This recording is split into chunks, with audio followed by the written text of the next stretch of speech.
Nous savons que Dieu est un être spirituel. À proprement parler, il n'a pas de sexe.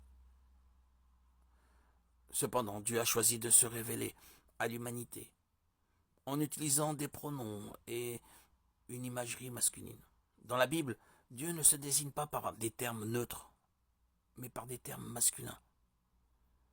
Puisque Dieu a choisi de se révéler à l'humanité dans un langage qui spécifie le genre masculin, nous pouvons, et même devons, nous référer à lui dans un langage similaire.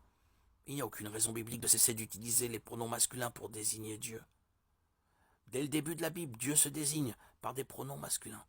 Dieu créa l'homme à son image, il le créa à l'image de Dieu, il créa l'homme et la femme. Genèse 1,27. Dès le début, Dieu se désigne par des termes masculins. L'hébreu ancien n'avait pas de pronom grammaticalement neutre, de sorte que tous les éléments étaient intentionnellement dotés d'un genre grammatical masculin ou féminin. Ce pronom était délibéré. Dans l'Ancien Testament, les pronoms se référant à Dieu sont grammaticalement masculins.